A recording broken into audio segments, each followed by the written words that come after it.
All the components have finally arrived.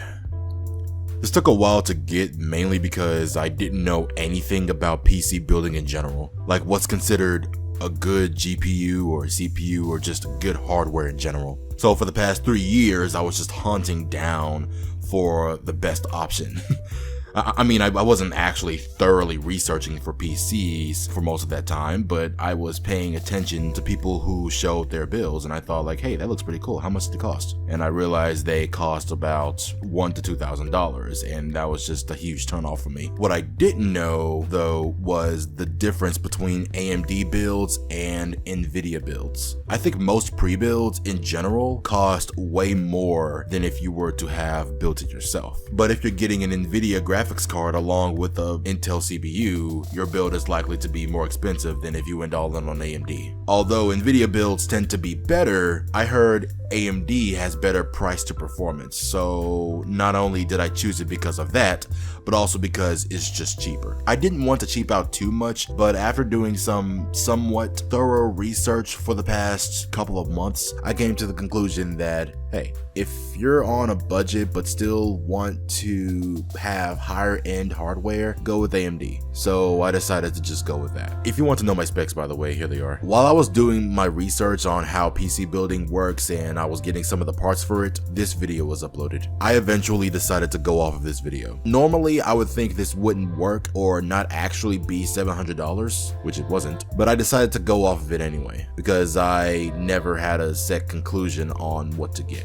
So this guy kinda helped me out. Now, even though that problem was solved, kind of, I still needed help with actually building the computer. So when I finally got all of the parts for this build, I let the video play so, it can just help me out while I'm, building it. Yet I could barely comprehend what he was doing because he didn't explain a lot when building this. But also I couldn't even get an idea of where he was plugging things into because his hand was in the way. So as I watched him build the PC, I was looking up other tutorials on how to set certain parts up. So the entire process ended up taking around 7 to 9 hours to do, when honestly, even though I'm new to this, could have taken around an hour and a half. And you're probably thinking, why couldn't you just use the manual? I'm going to be honest, not even the freaking manuals were helping me. I couldn't tell if it was vague and incoherent or if I was just ambiguous as to how PC building works, which I was. It could have been a mixture of both, I don't know.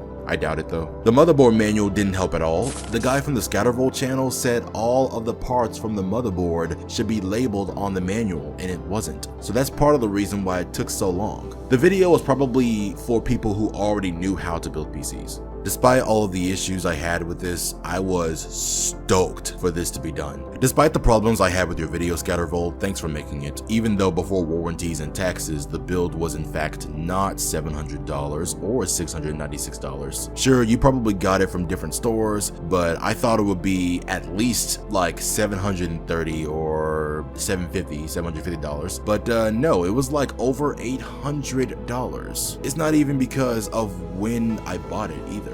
About a day or two after the video came out, I calculated the actual price and it wasn't even near $700. But then I calculated it again and I was like, oh, never mind. But then when I started to get it from the places I was getting it from, like AliExpress, Amazon, Newegg, the build was over $800. Either way though, I would take this any day over my probably $2,000 MacBook with outdated specs.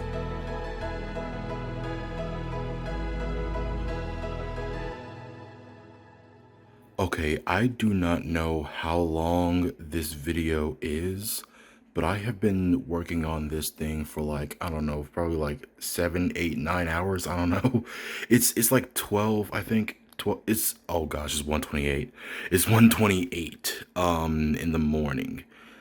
Yeah, I just wanted to go ahead and get this done. I just didn't want to stop working on it. So yeah, I'm live reaction of just to see if this actually works. I freaking hope this works, bro. Okay, I'm gonna press the power button in 3, 2. Well, actually, hold on. Let me press this first. Hold on. Let me turn this on. Okay. It's on. 3, 2, 1.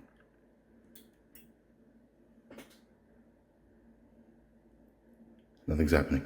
Hold up. I probably gotta turn the hold on. Let me flip the switch. Let me flip this. All right, now turn on. Okay, the fan's running. Are we good?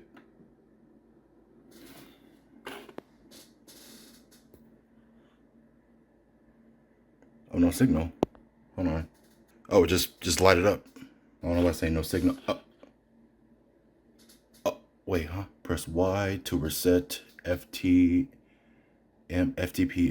If you have BitLocker or encrypted enabled, the system will not boot with recovery.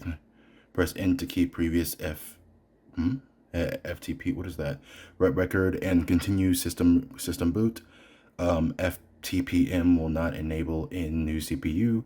You can swap back to the old CPU to recover TPM related keys and data.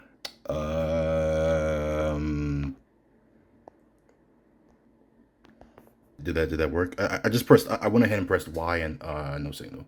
Okay, what about now? I'm not sure. I'm actually not even sure what it was talking about at first.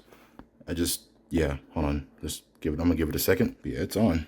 I really like the RGB. Okay, it's loading.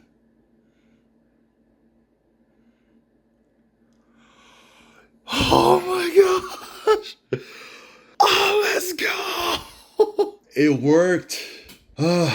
Okay, so this, yeah, bro, this is. I've been waiting for something like this for 7 years now. Oh, it's final. I can finally do it. Oh, and it actually works almost perfectly. Nice. Oh, thank God.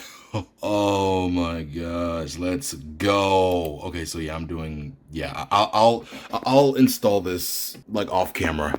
So yeah, so it works. So far, so good. Oh my gosh, let's freaking go. I am not gonna feel like putting all this stuff up. I just realized I forgot to install the Ethernet cable. Crap. There we go. Here we go. Yeah, I had to put it back. Like, I had to take some stuff out to put it back and put the Wi-Fi card in. But we got it working. We good.